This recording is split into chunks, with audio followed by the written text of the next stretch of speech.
Student है। हाँ। Permission किसने दी है? किसने दे दिया? बिना परमिशन के हो गया प्रोग्राम? ना वो तो स्टूडेंट है, हॉस्टल के स्टूडेंट है। हॉस्टल का तो रोको उन्हें, फिर हम तो हटा के ले उनको रोको, उनको ना रोके दिए तो रोकना चाहिए आप लोग। रोक दिए तो हम तो रोके उनको। कहाँ रोके तो वो छोटे कमरे में घुस जाते। हाथ में पकड़ो। चलिए प्लीज कोऑपरेट करिए।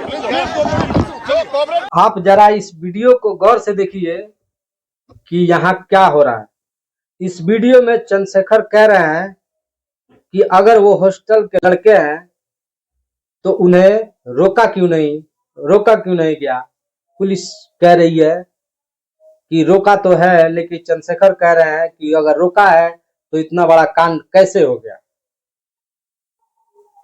दोस्तों, पुलिस प्रशासन भी चंद्रशेखर से बहस कर रही है, चंद्रशेखर भी पुलिस से बहस कर रहे हैं, लेकिन पुलिस एक बार भी अपनी नाकामी को नहीं स्वीकार रही है कि हाँ, हमने ये गलत किया कि उन लोगों को गिरफ्तार नहीं किया, उनके द्वारा जो सभा हो रही थी उस पर रोक नहीं लगाया, उस बिना परमिशन के जो लोग ये सभा कर रहे थे। ये कहानी उड़ीसा की भुवनेश्वर की है।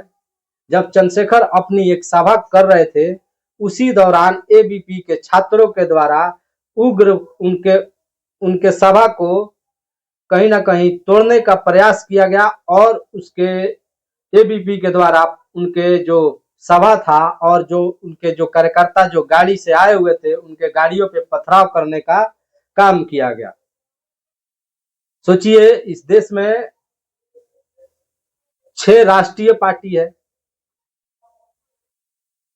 58 राज्य की पार्टी है, 2700 के करीब इस देश में संगठन है, लेकिन सिर्फ और सिर्फ दिक्कत है तो भीम आर्मी और आजाद समाज पार्टी और चंद्रशेखर आजाद से। वो इसलिए कि कहीं ना कहीं चंद्रशेखर दलितों के बहुत बड़े हितैषी है। चंद्रशेखर कहीं ना कहीं उनकी जो कान खड़े करने का काम कर रहे हैं, जो लोग नहीं चाहते हैं कि इस देश में दलित अपना हक अधिकार मांगे।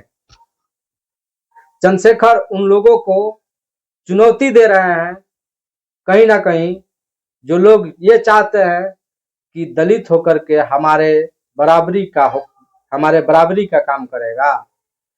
तो ये चीज, तमाम चीजों को मद्देनजर रखते हुए ये चीज चंद्रशेखर के ऊपर एक टैग लगा दिया गया है कि वो सिर्फ और सिर्फ दलितों के नेता है। लेकिन इस देश में कोई भी एक जाति का नेता नहीं होता।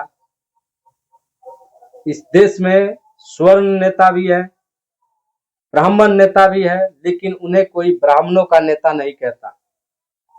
इस देश में राजपूत नेता भी है, उन्हें राजपूतों का नेता नहीं कहता।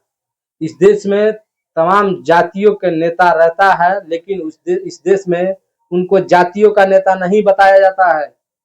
लेकिन एक दलित का नेता अगर वो उभर रहा है तो उसे सिर्फ दलितों का नेता कह करके रिप्रेजेंट किया जाता है। ये पहली बार नहीं है कि सिर्फ चंद्रशेखर को ही दलितों का नेता बताया जाता है। इससे पहले बाबा साहब अम्बेडकर को भी इतने दिनों से उन तमाम लोगों के द्वारा ये प्रचार किया जाता रहा कि बाबा साहब अम्बेडकर सिर्फ दलितों के नेता हैं, उन्होंने सिर्फ दलितों के लिए काम किया है। साहेब कांशीराम के द्वारा आंदोलन चलाया गया और बाबा साहब अम्बेडकर को जिंदा कर दिया गया। और कांशीराम की देन है कि आज देश में बाबा साहब अम्बेडकर की जितनी सारी पार्टियां है, तो सारी पार्टियों में बाबा साहब अम्बेडकर अपना मार्गदर्शक मान रही है। उसी तरह मायावती को भी सिर्फ दलितों का नेता कह करके उन्हें सिर्फ दलितों का नेता बना दिया गया। जबकि मुख्यमंत्री उत्तर प्रदेश की 4 बार मुख्यमंत्री रही बहन कुमारी मायावती। सोचिए, बहन कुमारी मायावती ने अपने कार्यकाल में बहुत बड़े बड़े कार्य किए हैं।